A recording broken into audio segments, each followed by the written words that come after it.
Es el año 1687. Los habitantes de Atenas están en estado de sitio. Para su sorpresa, los cañones del enemigo apuntan a una colina que domina uno de los monumentos más magníficos del planeta, el Partenón.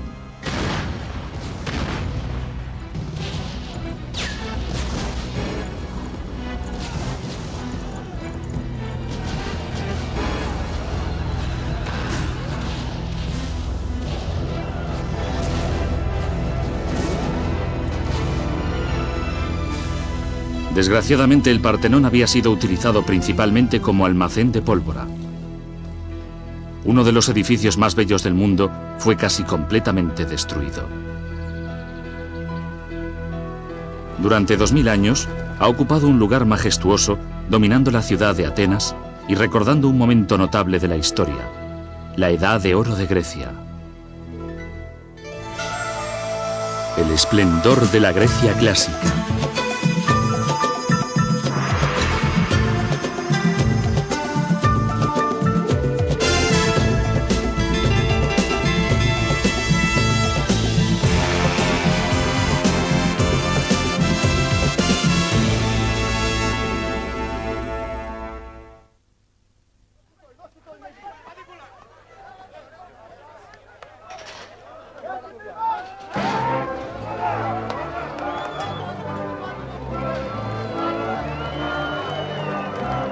Las ciudades-estado de la Grecia antigua eran todas extremadamente competitivas, pero había un estado que siempre esperaba ganar y por regla general lo conseguía. Fue la poderosa, brillante, osada ciudad de Atenas.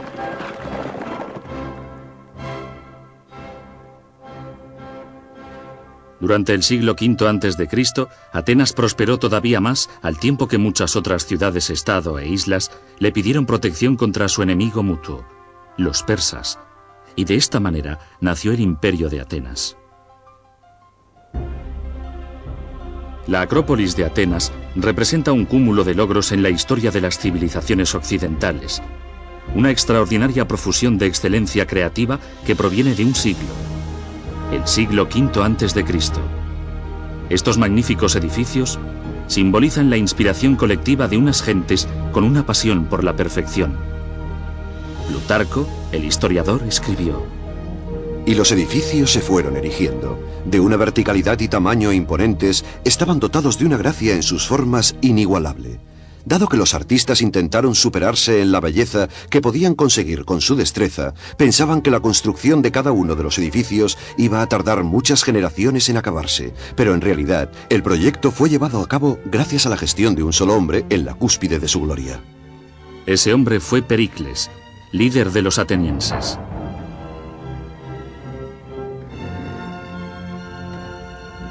Pericles construyó el Partenón para albergar y honrar la deidad a la que se le dedicaba la ciudad, la diosa Atenea. Su mano sostiene una estatua de la Victoria de casi 2 metros. Ornamentada con oro y marfil, Atenea se eleva hasta alcanzar casi los 12 metros de altura. Pericles subió al poder en el año 461 a.C. Atenas prosperó como muy pocas ciudades lo habían hecho antes. Pericles costeó la magnificencia de toda la ciudad con los impuestos que recogió de las ciudades-estado, ofreciéndoles protección a cambio. Nuestra ciudad no es una ciudad ordinaria. No hay otra que proporcione tanta expansión del espíritu. Nuestro amor por lo que es bello no nos hace más débiles. Consideramos la riqueza como algo que hay que utilizar sabiamente y no algo de lo que jactarse. Considero que lo maravilloso de la época de Pericles es que invertían gran cantidad de los ingresos del Estado en edificios, como el Gran Partenón, la arquitectura que ha influido en Occidente durante siglos.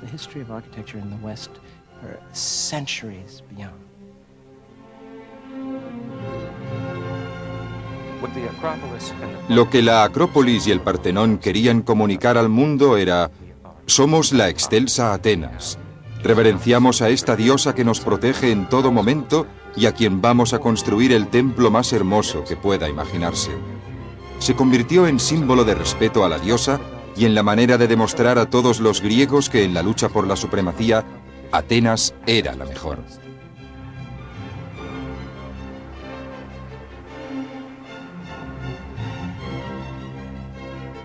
La construcción de la ciudad duró 50 años.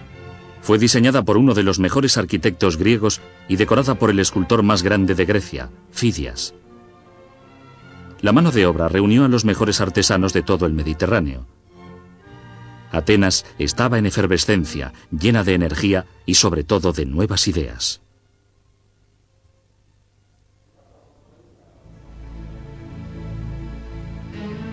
Las fiestas nocturnas no solo eran la ocasión para ver bailar a chicas fabulosas o para emborracharse, sino también para hablar.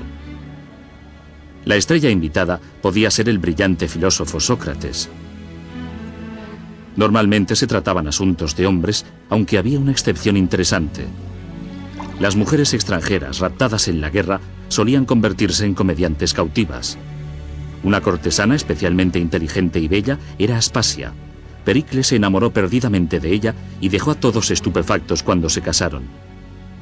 Incluso se decía que Sócrates adoraba su compañía. Debió de ser extraordinario formar parte del ambiente de la Grecia del siglo V. Hemos heredado muchas cosas que se inventaron entonces. Todavía hoy, el influjo de la lengua griega se hace notar en las lenguas modernas. Filosofía, retórica, política, geografía y biología. Todo esto se estaba descubriendo y discutiendo entonces. Todo el mundo reflexionaba. Estas personas fueron las primeras que calcularon la posición de la Tierra, de la Luna y de las estrellas, y los primeros en concebir el átomo. La época clásica de Grecia dio origen a los cerebros más originales del mundo. Los filósofos Sócrates y Platón, Aristóteles, Pitágoras el matemático, el poeta Píndaro, los autores Esquilo, Sófocles, Aristófanes, el historiador Herodoto y el padre de la medicina, Hipócrates. Estas personas fueron unas de las más grandes celebridades que jamás han existido. Vivieron todos en esta pequeña ciudad aproximadamente en la misma época.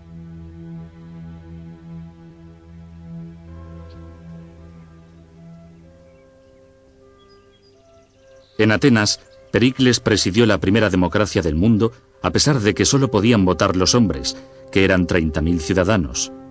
Se eligieron todos los miembros de la asamblea. Sus debates se celebraban en público. Fue una idea que sobrevivió a los reyes y a los tiranos de los siglos sucesivos, hasta que apareció una vez más en las democracias del mundo moderno. Nuestros padres fundadores sabían griego y latín, leían a los escritores del momento, entendían la tradición clásica del imperio de la ley en contra de la tiranía. Nunca ha cesado mi admiración hacia la originalidad de los griegos a la hora de inventar verdaderamente la democracia como nosotros la conocemos. Antes no existía, había dictadores y líderes tribales. La participación en los gobiernos, en las tomas de decisiones por parte de los ciudadanos, empezó en realidad en el siglo V, en Atenas.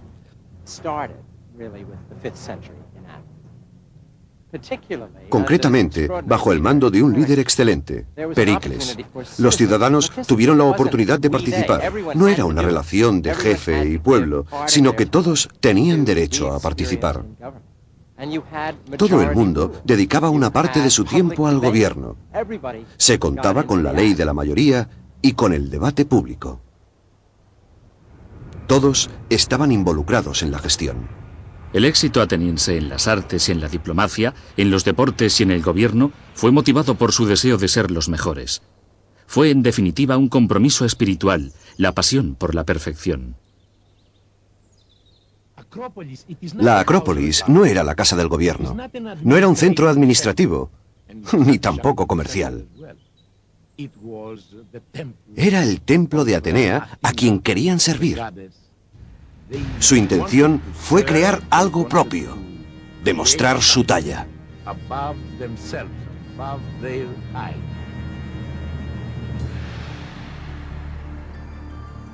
No se parecía a una iglesia moderna, tampoco era un lugar para ir y rendir culto en silencio. Los sacrificios se celebraban en el exterior, en parte debido a razones de higiene. Después de todo, si sacrificaban a un toro, no lo querían hacer sobre el suelo del templo. aunque también era así porque el humo tenía que ascender hasta los dioses. Y entre tanto, puesto que se suponía que la divinidad moraba en casa de él o de ella, tampoco querían acercarse excesivamente, preferían mantener una distancia respetuosa o de culto, no sea que sin querer se hiciera algo inconveniente y que alguien poderoso se revolviera contra ellos, y esto siempre es negativo.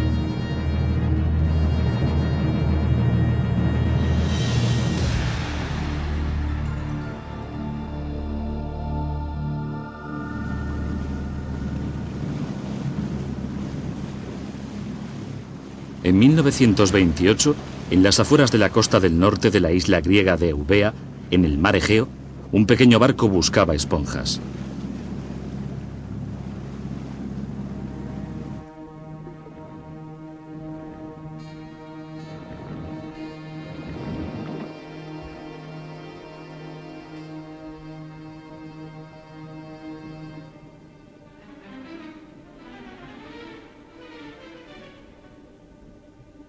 El submarinista vio una extraña forma debajo de la arena.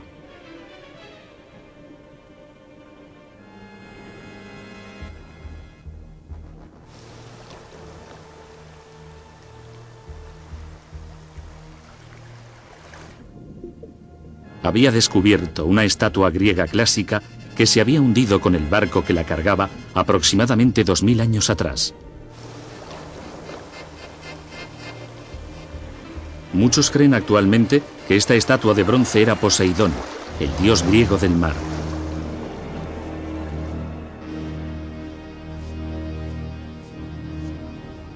Esta estatua magnífica era una de tantas que fueron robadas en el siglo I y II después de Cristo por los romanos. De los dioses como Poseidón, se creía que tenían un auténtico poder sobre las vidas de los griegos antiguos.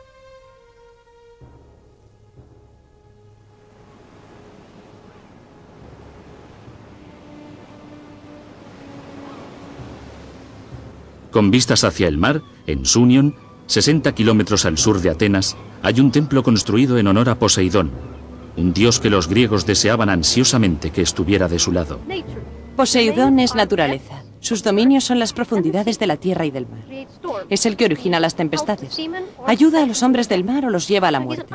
Por lo tanto, es un dios imposible de dominar. Y cuando tenemos miedo, le pedimos que nos proteja. Los griegos eran expertos en construir templos que nos dieran un sentido de otredad, un sentido de una belleza tan grande que solo los dioses podían habitar.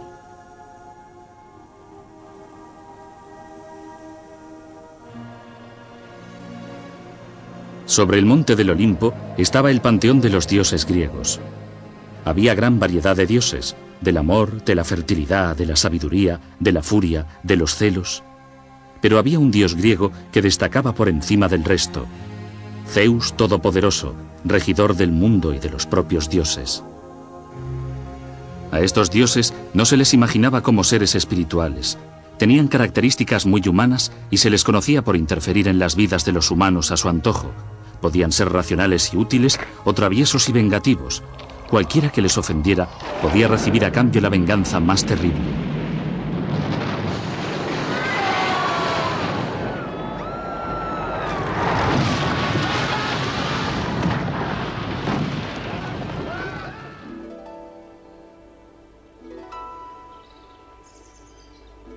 Esto es Delfos, el santuario de los dioses más importante de Grecia.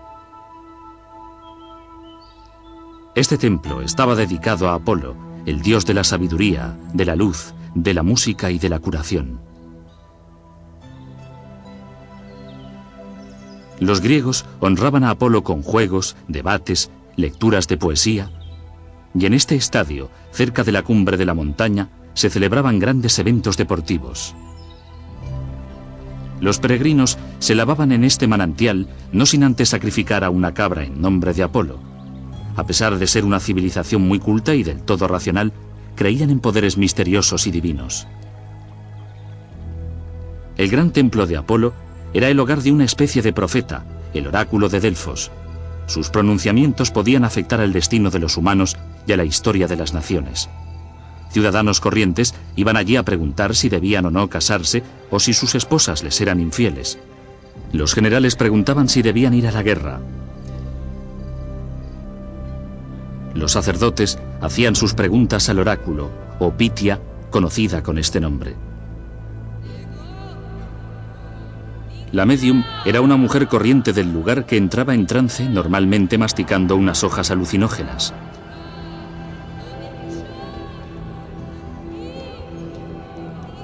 Sus respuestas eran casi siempre mensajes amañados que el sacerdote interpretaba todavía más ambiguamente, dejando de esta manera a los suplicantes que hicieran la lectura que más les convenía. A veces las respuestas eran malinterpretadas. Cuando Creso, rey de Lidia, preguntó si debía atacar al imperio persa, se le contestó: si vas a la guerra, destruirás un gran reinado. Se fue a la guerra y el reinado que destruyó fue el suyo propio.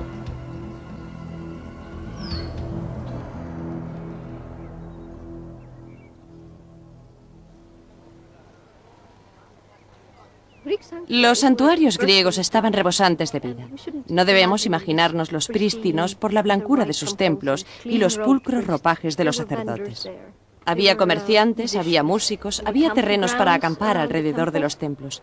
Todo estaba lleno de vida. Miles de personas acudían a Delfos cada 4 años para participar en el festival de 5 días de duración, recorriendo el camino sagrado que conducía hasta el templo de Apolo, pasando delante de 3000 estatuas y tesoros construidos con las riquezas de diversas ciudades-estado. Los peregrinos debían ofrecer todo aquello que les fuera posible costear. Incluso se dijo que el rey Midas envió su propio trono de oro macizo. Todo aquello para rendir culto a Apolo. Pero también era en Delfos donde se celebraba otro ritual no oficial que no honraba a Apolo, sino a un tipo de dios diferente. Se dice que en invierno las mujeres subían hasta el monte Parnaso, justo detrás de Delfos, y realizaban unas danzas salvajes en honor a Dioniso, el dios del vino. Tenían el nombre de Ménades. Era una de las pocas oportunidades que las mujeres de aquella sociedad perfectamente ordenada tenían para seguir sus instintos y desinhibirse completamente. Las Ménades eran seguidoras de Dioniso, por decirlo así, mujeres liberadas que dejan el hogar y salen a disfrutar de un ambiente totalmente femenino. Bailan y acampan, actividades absolutamente inofensivas. Pero como era algo que hacían por sí mismas, los hombres imaginaban que hacían cosas monstruosas. Pensaban que estaban fornicando y celebrando orgías, comiendo carne cruda, etc. Tales rituales privados más tarde se convirtieron en eventos públicos y en los principios de los que hoy conocemos por teatro. La tragedia antigua se originó como parte de los festivales religiosos. Contaban con el dios Dioniso, que era el dios de todos los placeres. La gente solía salir a la calle y festejar. Esto llevó a la poesía, al ditirambo y a la introducción de figuras masculinas con máscaras. Poco a poco se fue forjando lo que hoy conocemos con el nombre de tragedia y comedia. Este anfiteatro de Delfos es uno de los cientos construidos por los griegos de la antigüedad. Aquí se organizaban obras que actualmente se siguen mostrando, muchas de ellas sobre mujeres. Yula Gabala es una actriz griega muy conocida que ha interpretado la mayoría de papeles femeninos de las obras clásicas. La mayoría de las mujeres no podían salir de casa, pero tenían unas personalidades muy fuertes. Llevaban las riendas de la casa y de las vidas de sus esposos. Yula está ensayando Medea, una de tantas obras sobre las tragedias que ocurrieron cuando las pasiones de las mujeres se desataban. Naturalmente, el poder de la mujer, encerrado en estas bellas casas, constituía también algo misterioso para los hombres. Era otro mundo que ellos querían conocer mejor. Por esta razón, escogieron a las mujeres como las heroínas de sus obras.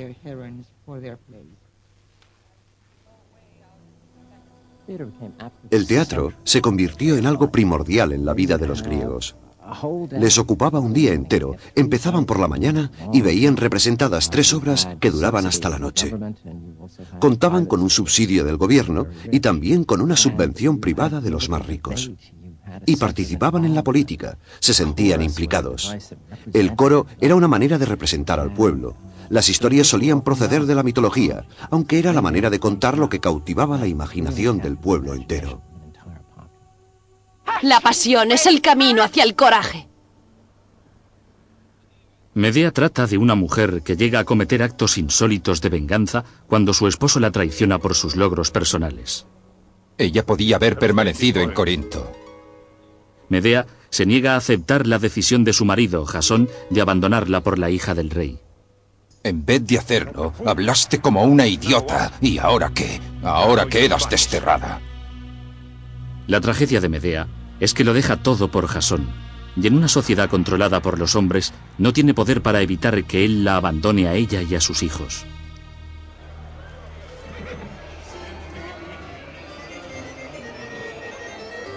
En la Grecia de hoy, todavía podemos detectar secuelas de aquella tensión entre hombres y mujeres. Esta es también una sociedad dominada por hombres. Hombres comprometidos a exhibir su masculinidad.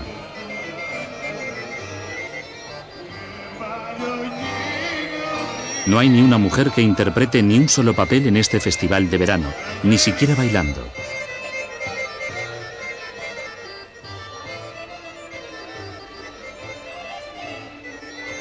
Los hombres hacen lo que les place. Las mujeres son simples espectadores pasivos.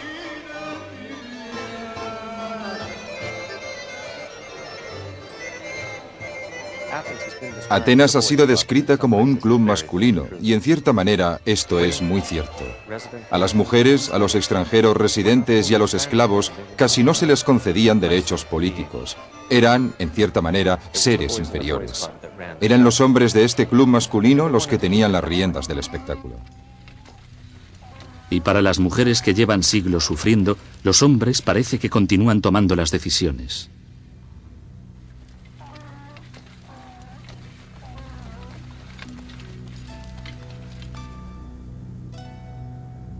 Oh, miserable, te salvé la vida. Lo saben todos los griegos que se embarcaron contigo en Largo. Y tanto bien que yo te he dado. Sin vergüenza. Y ahora me abandonas por otra.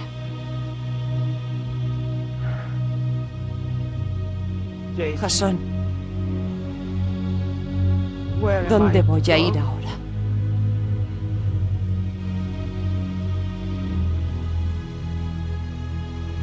En plena desesperación, Medea llega a una conclusión trágica. La única venganza posible es matar a sus propios hijos. Al escoger una obra como Medea, ante una sociedad actual en la que el divorcio está extendido, en la que los hombres y mujeres se enfrentan con furia, en la que la custodia de los niños es el tema principal. Cuando la vemos representada con tanta intensidad y emoción, se nos llenan los ojos de lágrimas. Las mujeres como Medea, como Helena, son mujeres contemporáneas. Las mujeres de hoy nos encontramos con los mismos problemas. Conflictos en las relaciones conyugales, de familia, etc.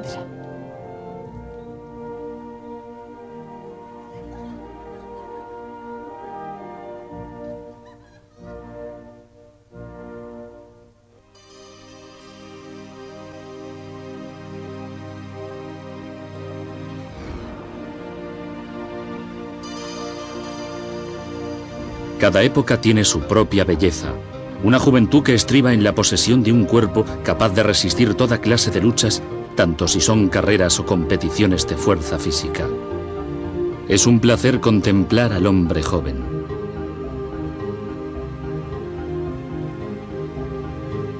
Para los griegos, un cuerpo bello era tan importante como una mente brillante.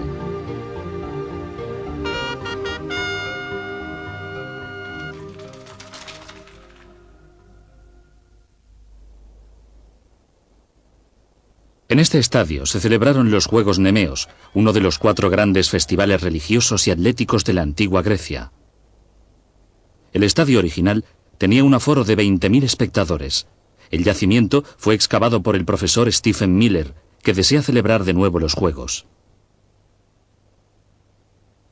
Hay que dirigir a los heraldos y disfrazarlos. En los Juegos originales, los representantes se escogían de entre las ciudades-estado.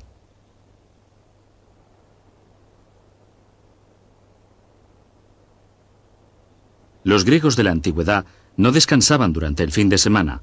Trabajaban cada día, excepto los días de celebración religiosa y de actos deportivos, que eran más de 50. Venían grupos enteros de familiares o amigos, extendían sus mantas, sacaban los odres de vino, se acomodaban y asistían a los juegos. También hay que pensar que debía haber ovaciones y aplausos. Hemos hallado pruebas de ello. Las monedas acumuladas en un lugar que nos muestra, por ejemplo, el centro de las gradas de los corintios. Casi todas las monedas corintias encontradas en el estadio estaban allí enfrente. Aquí, al otro lado, estamos justo debajo de donde se sentaban los jueces, y es donde hemos encontrado casi todas las monedas de Argos. Naturalmente, Argos controlaba los juegos, por lo que se entiende que las gradas desde donde ovacionaban estuvieran justo al lado de los jueces, seguramente para influir en sus decisiones. En las excavaciones del estadio, Miller hizo un descubrimiento notable, una línea de salida con agujeros. A partir de aquí reconstruyó el antiguo sistema de salida, el Isplex. Creo que se podía oír la torsión. Es un mecanismo parecido al codo cuando el brazo está extendido. Se dispara hacia adelante. Y creo que es importante escuchar el chasquido cuando golpea contra el cuerpo. Se colgaba una cuerda entre dos postes delante de los atletas y un árbitro la soltaba de golpe para que los concursantes salieran a la vez. ¿Preparados? ¡Listos ya! En un principio, los atletas competían desnudos y las mujeres eran excluidas de los juegos. Pero hubo una mujer que estaba resuelta a ver cómo su hijo participaba en los juegos y se disfrazó de entrenador. Cuando su hijo venció la carrera, saltó la valla, presa de júbilo. Se descubrió la artimaña. Después de este incidente, incluso los entrenadores fueron obligados a asistir en total desnudez. Los participantes en el salto de altura llevaban unas pesas que les daban impulso. Las soltaban antes de llegar al suelo y así podían sumar 30 centímetros en cada salto. El único premio que ganaban los vencedores eran coronas de laurel o de apio silvestre. Al volver a casa, les recibían con flores en desfiles espléndidos y eran paseados por toda la ciudad en un elegante carro. A menudo les esculpían una estatua en su honor. Los atenienses vencedores en los Juegos gozaban de una pensión alimenticia gratuita para el resto de sus vidas.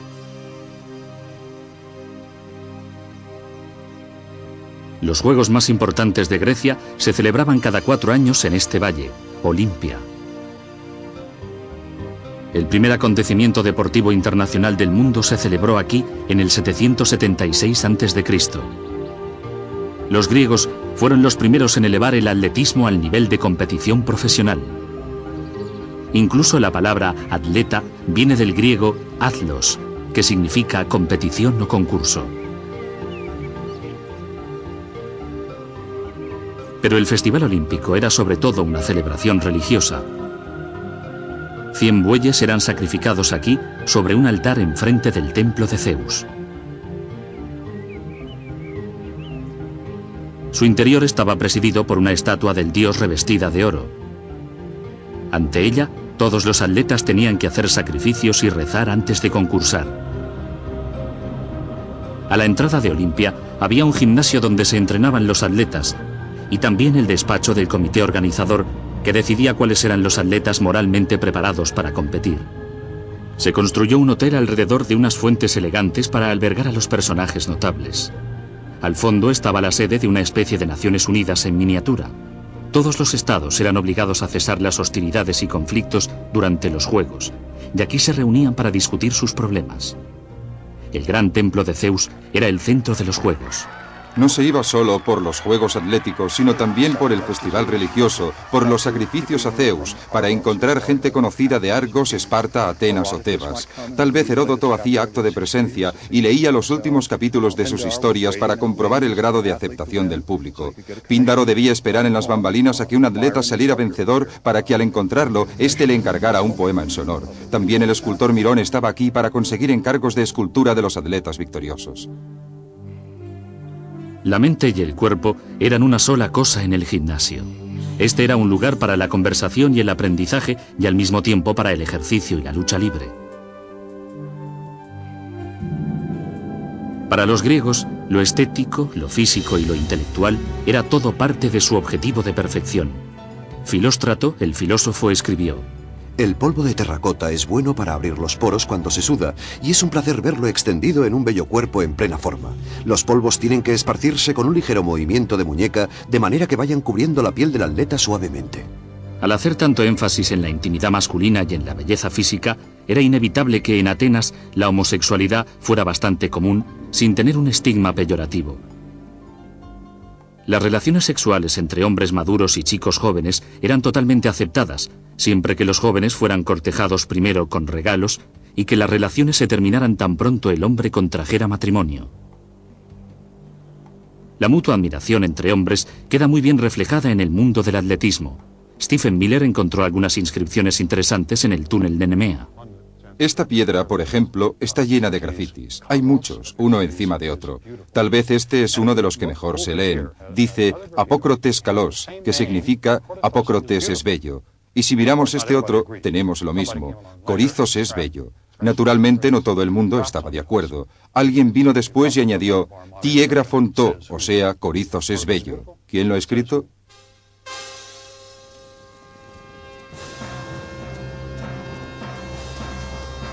La antorcha olímpica original todavía brilla actualmente, aunque no siempre con la misma llama luminosa y potente que inspiró a esos atletas hace 2500 años.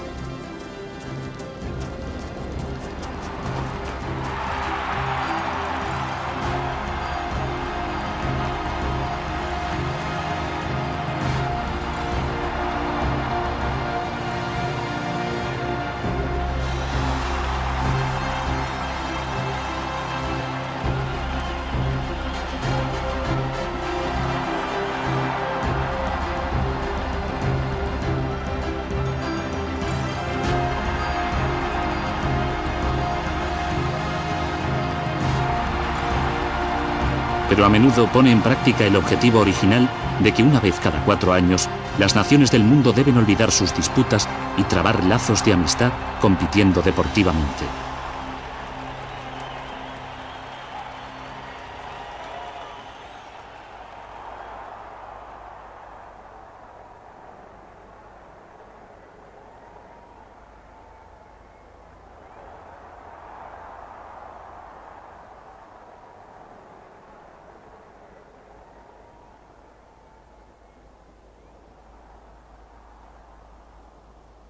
Los atenienses dominaban en el campo del deporte y en casi todo. Pero su racha ganadora no podía durar siempre, y el destino estaba urdiendo algunos reveses crueles a esta sociedad que tan lejos había llegado y tantos logros había conseguido.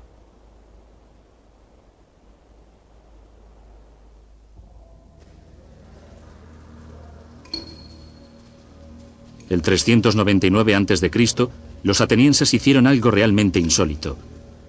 Llevaron a juicio a su ciudadano más sabio. El gran filósofo Sócrates fue juzgado por un jurado de 200 conciudadanos. Cada uno de ellos depositaba su ostracón, un guijarro para el sí y otro para el no, inocente o culpable. Fue acusado de no creer en los dioses y de corromper las mentes de los jóvenes con sus ideas nuevas y radicales.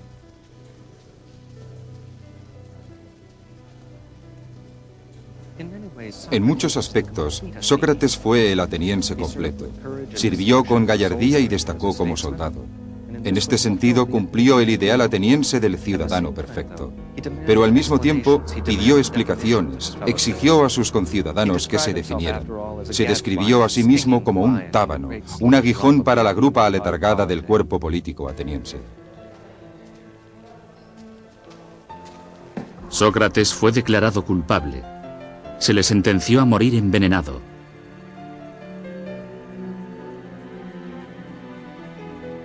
Su juicio y condena no se hubieran producido nunca bajo el régimen anterior, el régimen de Pericles. Creo que los atenienses se volvieron muy prudentes. Algo ocurrió. Su proverbial aptitud para el compromiso, para explorar cosas nuevas, seguía ahí, pero de alguna manera hubo un cambio.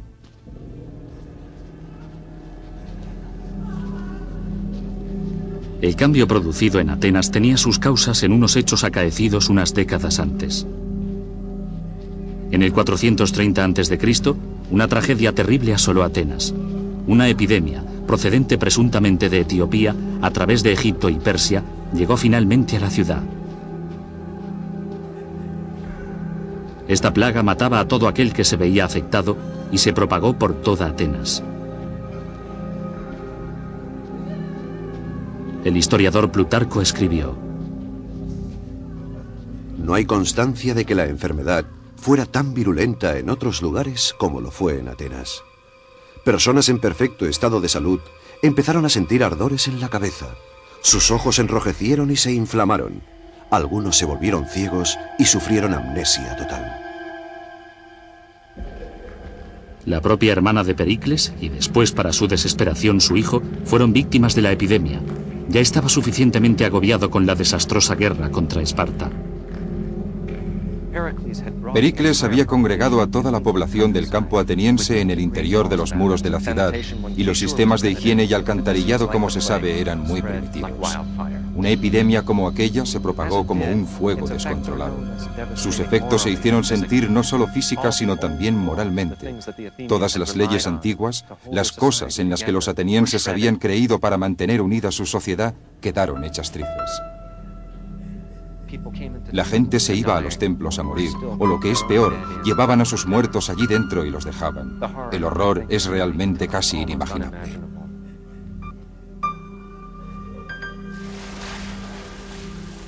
En el interior había una sensación incontenible de quemazón.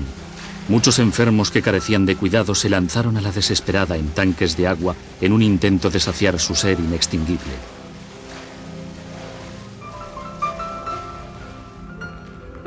La epidemia afectó a Pericles en dos aspectos. En primer lugar, políticamente, porque los atenienses le culparon del desastre. Y por primera vez en 15 años no fue elegido general, cargo que había ocupado durante mucho tiempo. Poco después fue víctima él mismo de la epidemia y murió. Con la muerte de Pericles moría también un cierto estilo de hacer política.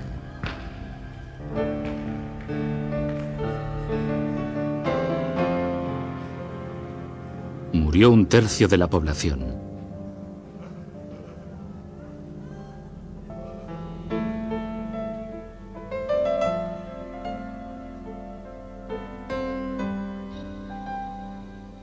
Sin el liderazgo de Pericles, los atenienses estaban perdidos. Empezaron a tomar decisiones temerarias.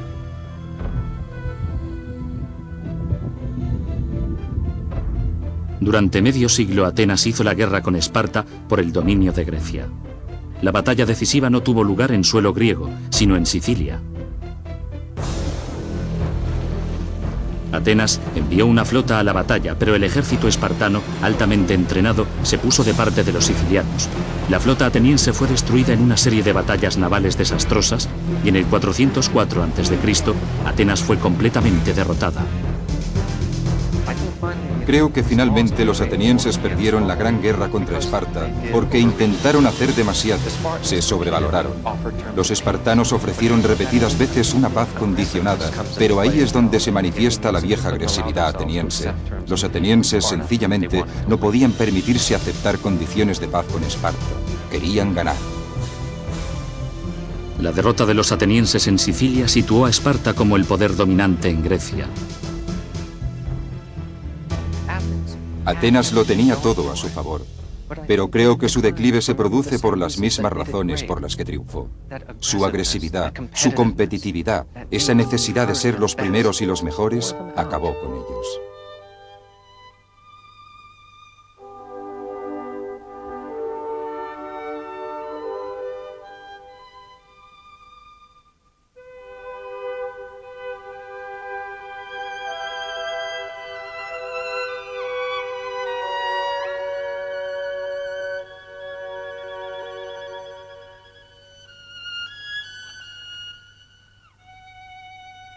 La diosa a la que rendían culto pidiendo protección no podía ayudarles. Este auxilio se llama lamento por Atenea. Sócrates fue el chivo expiatorio de la decadencia de Atenas. En la cárcel, sus amigos le ofrecieron escapatoria, pero él la rechazó. Platón escribiría: dijo que había vivido en Atenas toda su vida. Durante 70 años había estado satisfecho con su ciudad y su gente. ¿Por qué tenía que huir como un paria? Se machacaron las hojas de cicuta.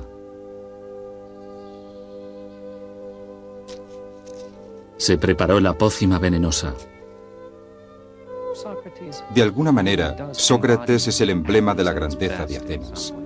Y cuando muere, nos damos cuenta de que las cosas han cambiado, que las cosas después de Sócrates no volverán a ser las mismas. Platón tomó nota de las últimas palabras de su amigo y maestro. ¿Cuánto daría cada uno de vosotros por conocer a Orfeo o a Homero? Quisiera emplear mi tiempo allí, como aquí, examinando y buscando en la mente de los hombres para saber quién es sabio y quién solo cree que lo es. Bien, ha llegado el momento de partir.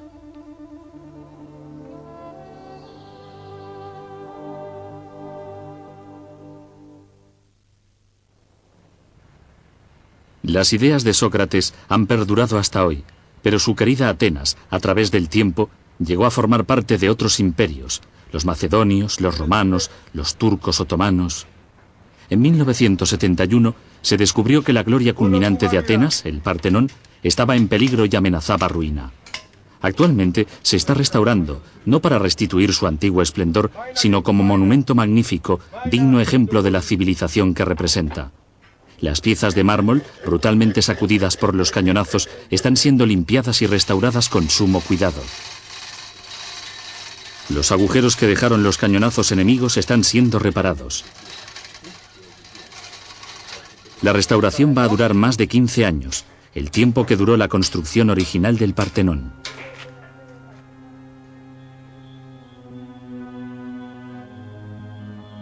Después de su destrucción en 1687, el templo sufrió el saqueo de buscadores de tesoros. Los turcos, que en aquella época dominaban la ciudad, eran fácilmente sobornables. Cualquier visitante de paso con suficiente dinero podía llevarse una escultura del templo.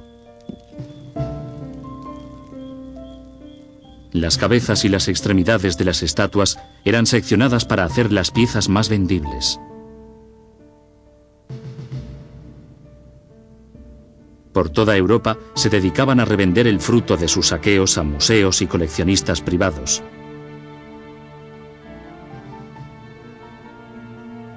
Cuando Lord Elgin, un joven aristócrata inglés, llegó en 1803, esta era la situación. Creyó que estaba totalmente justificado que él también participara del saqueo.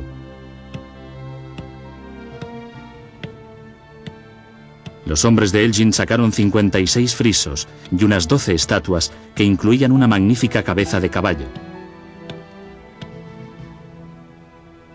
Necesitaron 22 barcos para transportar todas las piezas hacia Inglaterra. Uno de ellos naufragó en el camino.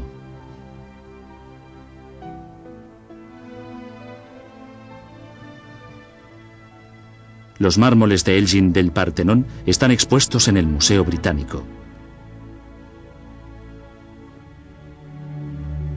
Entré en la gran sala y me sentí apabullada ante tanta belleza. Los mármoles de Elgin.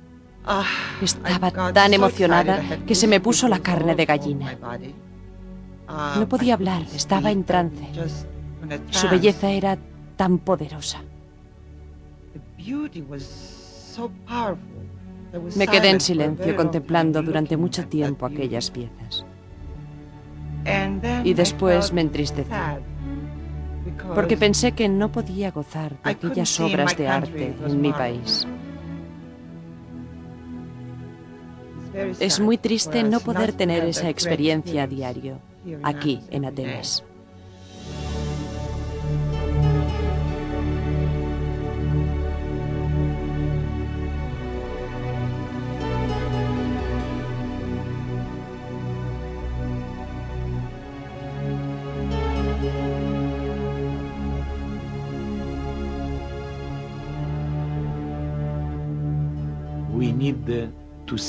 Necesitamos ver el Partenón, ver la Acrópolis, tocarla. Es un memorándum de lo que hemos logrado en el pasado. Se llevó a cabo el ejercicio de alcanzar la perfección. Y si imaginamos por un momento que todos estos monumentos desaparecieran, se esfumaran del planeta, sería como un universo sin la Quinta Sinfonía de Beethoven.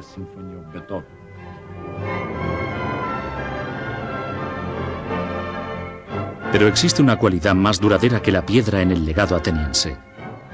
Esta es una ciudad cuya luz brilló de forma tan poderosa que definió el pensamiento occidental durante siglos. Es difícil pasar por una calle sin descubrir algún signo de nuestro entusiasmo por el estilo de vida griego. Y nos olvidamos de que ese estilo de vida era tan eficiente y tan arriesgado.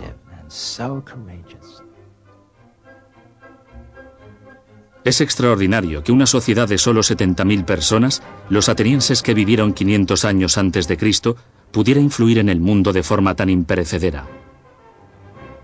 La chispa de la democracia que ellos encendieron sigue brillando otra vez 2000 años más tarde y afecta a las vidas de mucha gente en todo el planeta. Este era un modelo de ciudad cuya pérdida los atenienses no podían soportar. Lucharon hasta la muerte. Los signos y los monumentos del imperio que hemos dejado son poderosos. Las generaciones futuras se maravillarán de nuestra cultura, como lo hacen las generaciones presentes.